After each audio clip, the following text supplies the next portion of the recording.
Thank you everyone for being here today. My name is Patrick Crowley. I'm the president of the Rhode Island AFL-CIO, and we're honored to join with our congressional delegation to have this important press conference about the current status of SNAP benefits here in Rhode Island and across the country. I'd first like to acknowledge our host at NEA Rhode Island, especially Val Lawson, the president, and Mary Barton, the executive director. And of course, I'd like to acknowledge my secretary-treasurer at the AFL-CIO, Karen Hazard, and to all of the other union members and leaders that are here today.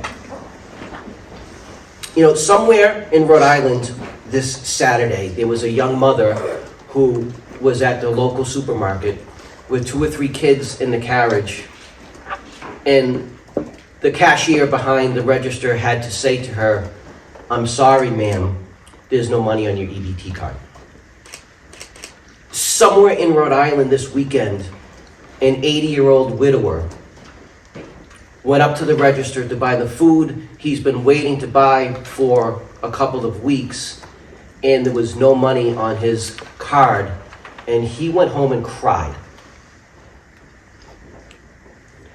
That's the cruelty that we're facing here with these delayed SNAP benefits.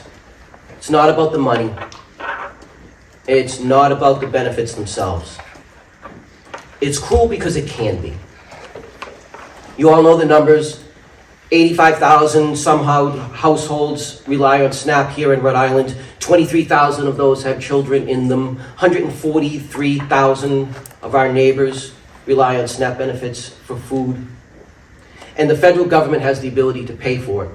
And hopefully today at noontime, we're going to see a federal judge tell them exactly how they're going to get it done. But in the interim, in the meantime, Rhode Island has stepped up. As you can see, this is one of a dozen different union halls across the state that has been gathering food, and there'll be more to come.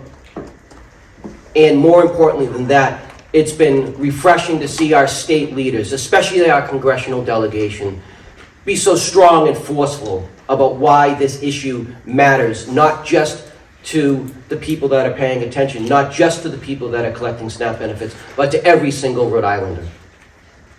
And that's why I'm very thankful for all of them for being here today. So now let me please bring up to the microphone our state's senior senator, Senator Jack Reed.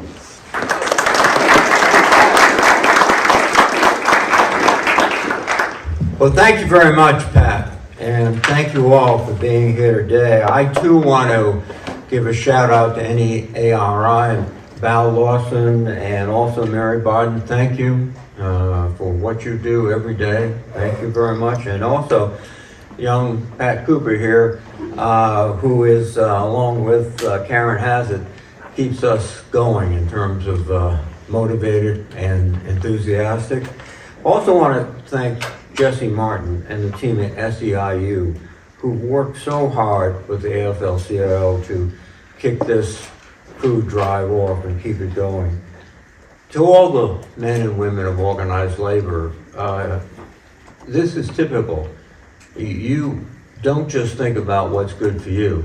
You think about how you can help other people constantly. Thank you for that. And there are also some community groups. I know Lev's here, they're helping out.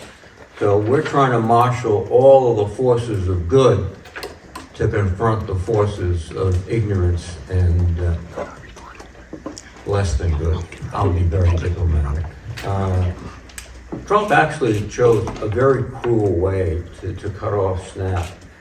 And what you're doing reminds us of what good people do to help other good people. I used to come home after school, and first thing I'd say, "What's for dinner, Mom?" Now there are a lot of kids coming in and saying, "Are we having supper tonight, Mom?" That's wrong. That's completely un-American. And this is not just a bureaucratic snafu. This is Donald Trump deliberately cutting off the SNAP lifeline that helps feed 16 million children, 8 million seniors, and 4 million disabled Americans, and many more who struggle to make ends meet. And it wasn't some last-second decision by the president.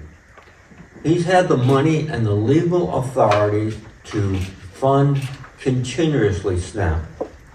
And USDA, the Agriculture Department, had in their contingency plans all of the mechanisms and the funding sources to do it. But Trump decided to say, no, I don't care if children starve. I'm in charge. I don't want this to happen. Well, the good news is people are standing up. The courts did their job. I think we have to give a quiet shout out to Judge Jack McConnell. There's someone that has integrity, dignity, and a profound sense of the law and the Constitution. We're lucky to have him. And just as Trump created this crisis, it can be solved. SNAP benefits should flow again. They have the authority, they have the money, they have to do it immediately. And they have to continue this money flowing forward to keep feeding those amongst us who need it. But a lot of damage has already been done. People have been denied food already. People are looking at their family and wondering, can I feed my children? And grocers who are tied into the SNAP program, who order according to SNAP demands, they're losing money. That's going to hurt our economy. And SNAP beneficiaries have to pull back on everything else. So this is a bad economics as well as bad humanitarian politics. And it's not his first attack. That's why I think you should be very, very wary when Republicans stand up and say, oh, it's those Democrats that are blocking SNAP because they upset it. In the big, beautiful bill, they cut off practically the entire SNAP program. It'll be effective in 2027, and essentially it will destroy SNAP. So this is just a prelude to the big attack on SNAP. And anybody of my Republican colleagues who's talking about us being opponents of SNAP, they voted for the big bills and they own it. Now, we have to do more here. We have to make sure that we are helping, as all the unions are. And then we have to get back to Washington and put the pressure on, keep the pressure on, get these SNAP benefits going, reopen our government, and also make the case again over and over to the American people. You have a president and Republicans who refuse to speak out, that want to undermine the basic pillars of our country. Our education system, our healthcare system, food for those who need it. All that is going to lead us not forward, but back. With that, let me introduce a great fighter on behalf of Rhode Island, Senator Sheldon, Whitehouse. Thank you, Jack, and thank you, Mary, Val, and Pat. Indeed, thank you to the whole Rhode Island labor movement, which is always standing up for people, even beyond your membership. You know this is serious when George Nee and Stan Israel ride into Dodge to help join the fight, and I'm delighted to see them here as well. Every shutdown has had SNAP benefits continue until this one. And not long before this shutdown, you could go to the website of the government and see their plan to continue SNAP benefits during a shutdown. Of course, they've now stripped that embarrassing disclosure out of their websites, but people screen saved it, so we know it was there. And we also know that this is a truly deliberate act of cruelty by Donald Trump and his administration. I actually have a rule in my office not to call them cruel, because I think they enjoy it. but I think at this point, might as well go ahead and use the word. Backed up behind the SNAP problem is the Affordable Care Credits. Backed up behind the Affordable Care Credits is a $500 billion cut to Medicare, thanks to the Beautiful for Billionaires bill. And backed up behind that is a full $1 trillion cut to Medicaid, courtesy of the Beautiful for Billionaires bill. So this is a real assault on anyone who works for a living and uses any of these benefits. That's one of the reasons we are sticking in Washington. And I want to say to you and to the labor movement generally, thank you for bringing the heat, because they are feeling the heat. They began on the Affordable Care Credits with shove off, not talking to you. Then they felt a little bit more heat, so they started pretending this was about illegal aliens. That blew up in their face as a four Pinocchios lie. So they went to, okay, Affordable Care Credits are important. And then they went to, Affordable Care Credits are important, and we're going to negotiate with you about those someday once we stop the shutdown. And now they're saying, we're getting ready, we'll negotiate as soon as the shutdown stops. And we're even talking to some Democrats now. So you can watch the trajectory of their position, and it shows they're feeling the heat. And the answer here is very simple. Fix the Affordable Care Credits. That's a good starter. Then we'll work on why they cut Medicare by $500 billion. And then we'll work on the Medicaid. And as Jack pointed out, we'll work on the permanent SNAP cuts that they baked into their Beautiful for Billionaires bill. But this is a fight we have to have because we can see what's coming. It's SNAP, it's Medicaid, it's Medicare, and it's Affordable Care Credits. It's all of it. And so it matters that we stick together, and I couldn't be prouder to represent a state with a labor movement like Rhode Island has. Thanks very much, and I'll turn it over to the senior member of our House delegation, Seth Magaziner.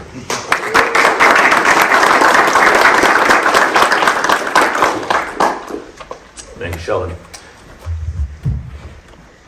Hunger should never be used as a political weapon, but that is exactly what Donald Trump and Congressional Republicans are doing. They have the funding for SNAP benefits. They have 2 judges who have ordered them to pay SNAP benefits, and they refuse to do it. Shameful. They have the money to give $40 billion to Argentina to build a lavish ballroom. 2 nights ago, they had a great Gatsby-themed party at Mar-a-Lago while the American people were at risk of going hungry. Shameful and unnecessary. And at the same time, they are dead set on ripping away health care from millions of Americans and hundreds of thousands of Rhode Islanders. We already have a fragile health care system in Rhode Island, and that would be the death blow. That is why we have to stand strong. That is why we cannot give in to their bullying. Because if we give in now, then it will be 4 more years of assaults on working people. And we cannot go along with that. We cannot accept it, and we won't. In the meantime, Rhode Islanders have to do what we do best and support each other. And I want to thank the labor movement in Rhode Island for stepping up, as it always has, to help working people and vulnerable people in their time of need. Thank you, Pat Crowley, for your leadership and all of the unions who are represented here. You are already asked to do a lot, and you're digging deep and you're doing more. I also want to thank and recognize Senate President Lawson for your leadership in these challenging times. Together, we're going to get through this. I do believe that. We're going to get through this by looking out for each other as Rhode Islanders, which is something we know how to do. And we are going to get through this by standing strong against the Trump administration's cruelty and calling them out on the fact that if they can find billions of dollars to give to tax cuts for the people at the very top, and they can find billions of dollars to give to Trump's buddy in Argentina, then they can sure follow the court order to release SNAP benefits for Americans, to continue the Affordable Care Act funding for Americans, and we are going to do everything in our power to make sure that they do it. So thank you all once again for being a part of this fight for fundamental fairness for the American people. It is a real honor to be in this fight with the best congressional delegation in Rhode Island, I think, but particularly my partner in the House of Representatives, where, by the way, for 6 weeks now, Mike Johnson, the Speaker of the House, has refused to call the House into session. Never before have we had a government shutdown where one party in Congress just abandoned their post. But that is what has happened. We have a government shutdown, federal workers not getting paid, SNAP benefits not going out, healthcare under threat, and Mike Johnson and the House Republicans are nowhere to be found. They are home on vacation. Think about this. There are federal workers showing up and doing their job with no pay at the same time that congressional Republicans are on vacation with pay. That is shameful. But in Rhode Island, I have a partner in the House of Representatives who is showing up, who does understand the urgency of the moment, and I'd like to introduce him now, Gabe.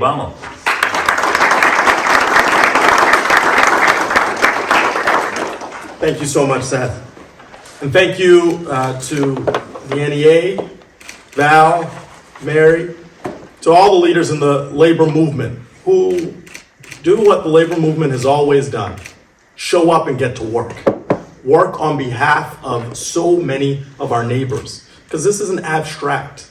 This isn't a set of numbers. These are people in our lives, people we see every day who we know are struggling. But we're doing the fundamental work of coming together to help, and labor is leading the way. And I'm thankful to be here alongside our great congressional delegation. You hear in one clear voice solidarity with people across this state, across this country, who are being deprived of something so essential, so fundamental: food. Think about the 91,000 Rhode Island families who are uncertain if the SNAP benefits that they rely on to buy groceries, whether they're going to come through. That's 144,000 Rhode Islanders, 1 in 8 of our neighbors, 46,000 children. Again, this is not abstract. And it does not have to be this way. As you've heard, Trump has had the authority, has had the resources, has had all of the ability to ensure that there would be no gap for families. And you know what they chose? He and the dastardly configuration of leaders that he has in government, he said, let's just let it happen. And now, thanks to the hard work of nonprofit leaders, municipal leaders across this state, our Attorney General, some great judges, including Jack McConnell, there are orders to get the job done of making sure that there is not a gap for these families. But what's the president doing? Waiting, assessing the legality, procrastinating, choosing to make Rhode Islanders suffer, choosing to make Americans starve, choosing to make children go hungry rather than do the right thing. This is simple. There's a wrong and a right here. And he's choosing the wrong thing again. And we also know, and you heard Seth say this, Trump can move really fast when he wants to. Extremely fast. Knock down the East Wing, no permits. Let's move fast. Ripping out the Rose Garden to make a lunch club, just like Mar-a-Lago. Let's move fast. Forcing through the big, ugly law to get billionaires tax cuts. Move fast. Even had time to travel to Florida to throw a Gatsby-themed party at his resort for his extra, ultra wealthy friends. So why can't he find the time to work on behalf of the hardworking Americans who make this country what it is? These are people who are stretching every single penny. And this is a lack of concern, a lack of care, and frankly, a preference to make people suffer, to play political games. So if the president follows through with court orders, let's not give him any credit for compassion, right? That is not because Donald Trump developed a heart. He is dragging his heels. But the clear contrast is what we have with Rhode Islanders in our community today. All Saturday, you couldn't go anywhere without seeing Rhode Islanders pitching. From the Elisha Project in Pawtucket to Mount Hope Community Center to the Milagros Project in Woonsocket, I saw firsthand Rhode Islanders showing up to help. We're showing the real soul and heart of this nation. And I know that's being replicated across this country. But despite that, people remain worried. And this is, again, a series of actions and real challenging times for people that have been caused by Donald Trump. You know, the Senator Whitehouse pointed out, we've got to do the work on the Affordable Care Act tax credits. These costs that are causing real distress at tables across this state, across this country, people are making very tough decisions. And amidst all of this, as you heard from Congressman Magaziner, for 45 days, the House has been out of session. We've shown up to work. Our Republican colleagues have chosen to extend a vacation they don't deserve. And so we're fighting back. We're fighting back against a clear force that wants people to be hungrier, that wants people to be sicker, and is leading people to be poor. That is what Donald Trump and Congressional Republicans have been all about. It's bad policy, it's bad politics, it's bad optics, but worse, it hurts people that we care about. And so we'll continue to fight. This team in one voice will continue to fight. And I know that in the end, we will prevail. But what's most important is that we continue to stand up for one another, continue to stand up for Rhode Islanders and meet this crisis head on. So thank you for the opportunity to be here, and let me turn it over to Senator Reid.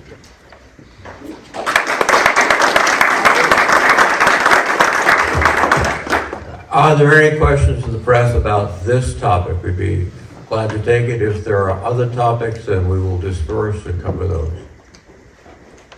When it comes to the shutdown, what are you doing to work with Republicans to reach an end? Have you spoken to any of your Republican colleagues? Yes, we have, and we make the same case privately that we're making publicly. This is a terrible and painful situation across the country, and they know that, and we're beginning to get a little more responsiveness in terms of a path to a solution. Anyone else? Is there movement towards a compromise? Well, one of the problems, and we've talked about it continuously this morning, is Trump. He has them in a vice. I hope they break out of that vice. And he just doesn't care. He's having parties while children are not eating.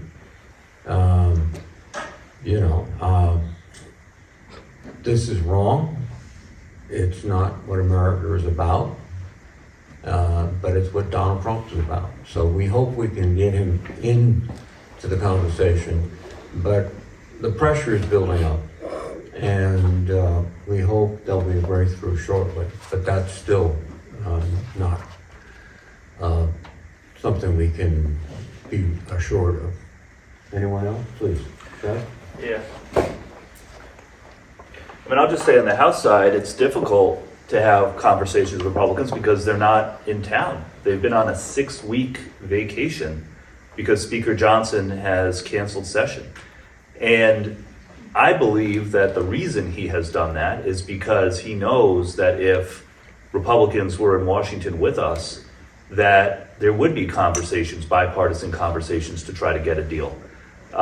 Many Republicans in the House have already said publicly that they support extending the Affordable Care Act tax credits. I think many of them are very concerned about the impact of the SNAP freeze on their districts.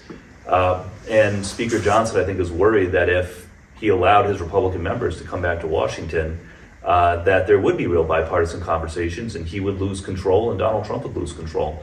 But ultimately, Speaker Johnson takes his orders from Donald Trump. And so, we are going to be in a tough situation until Donald Trump decides to put the interests of the American people ahead of his own pride and stubbornness. Are you picking up the phone though and having any of those conversations virtually, even if they're not there in person in Washington? Yeah, I've had a few conversations with House Republicans I'm friendly with, and they all know that at the end of the day, these healthcare tax credits are going to have to be extended. They have no other plan. They admit they have no other plan for healthcare, but they're afraid to speak out. One of the things that you find is when there is a congressional Republican who speaks out against the president's position, the president harasses that person, right? And harasses them online, harasses them politically, threatens to primary them. And so a lot of them are afraid to speak out. I wish they had more courage, because a lot of them know that we have to extend the Affordable Care Act tax credits. The president has to follow the court orders. But look, this is a cult-like personality that unfortunately congressional Republicans have that they need to break out of. To better explain the logistics to our viewers, is it safe to say you're just waiting for a call to go back to DC? When's the next plan? Because people are going to see you guys here. Well, we have been going back. So Gabe and I and other House Democrats have been going back to Washington. They've been almost every week. And so we are going back to demonstrate that we understand the urgency of this crisis, that we're willing to talk, we're willing to negotiate. We understand that to get anything done in a partisan environment requires compromise, but it's House Republicans who have refused to show up. And I won't speak for the Senate, I'll let Jack and Sheldon do that, but look, in the Senate you need 60 votes to pass a budget. Republicans have put up a bill that could only get 55 votes, how many times now? 15 times?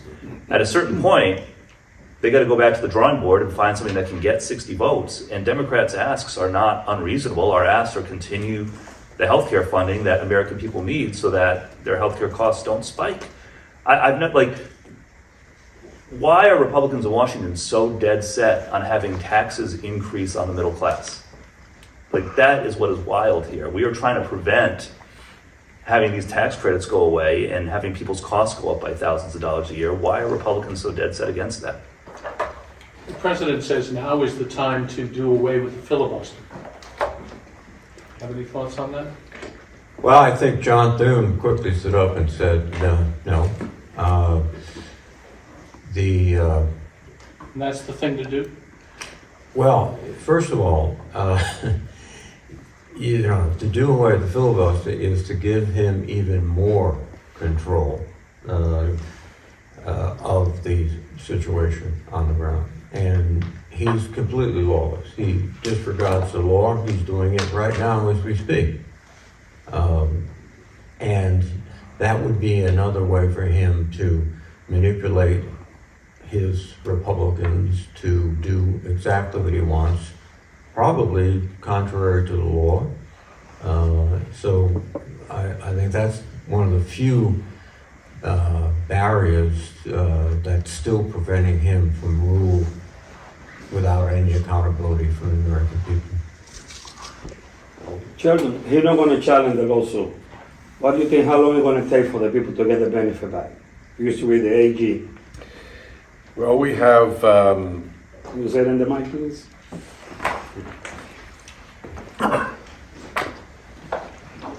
we've got Judge McConnell's order already here in Rhode Island. We have another federal judge up in Massachusetts who has required the administration to present today what their plan is for compliance. So we're going to find out in the courtrooms what the administration plans to do. I think they're in a terrible position because the litigants on our side can show them their own website from 2 or 3 weeks ago, talking about how the contingency fund was available to fund continuing benefits during a shutdown. They can show the track record, the factual track record of every previous shutdown in which SNAP benefits continued. And it's pretty clear what Congress's intent is through all of this. So the case is very strong on our side. And even Trump is being a little bit squirrely about trying to figure out how he's going to respond. I think his last Truth Social on the subject said that he really wanted to get this done and, people shouldn't be hungry. Yeah, well, he's the guy who's stopping it right now. And thankfully, we have 2 courtrooms where this administration has to come in, face the facts, and tell the truth. 2 things they don't like to do. So I'm pretty optimistic about our position, and I'm hoping that it is clear that the administration is going to pursue what every administration previously has done, and that is continue SNAP benefits through the shutdown as of this afternoon. But we'll find out. Gabe, you have a comment? I mean, court orders have been, I guess, the Trump administration doesn't have the best track record of following them in the past. They've had with the FEMA grants, not necessarily going through on that, keeping wording back in, and there's still about 10 minutes or so till they actually have to put their filing in. Do you have faith that they will do full funding, or do you think it will likely be partial? Well, look, from my perspective, what I think is urgent here, something that we heard Seth illuminate, we need some backbone from Republicans around the country to ensure that they are lifting the voices of the constituents just like we are. We're leading in sharing the pain and the challenges that people across the state are feeling. There are people in red states, in districts, in Speaker Mike Johnson's district, who are going to suffer greatly if they don't move quickly with SNAP. So this is where there's a real dereliction of duty from our colleagues on the other side of the aisle, who are letting people in their communities suffer, both in terms of what we've seen with healthcare costs, the heartless $1 trillion cut from Medicaid, the failure to extend the ACA tax credits, and now here as it relates to hunger. And so we certainly will continue to make the case, but a lot of people who supported Donald Trump last November are getting hurt, and hopefully that has some impact on him. But let's be very clear, that is not him demonstrating that he has a heart. We are in this situation because Donald Trump made a choice again to choose to move expeditiously when it comes to supporting Argentina or building ballrooms, but not when it comes to feeding people and making sure that they have health care. Thank you very much.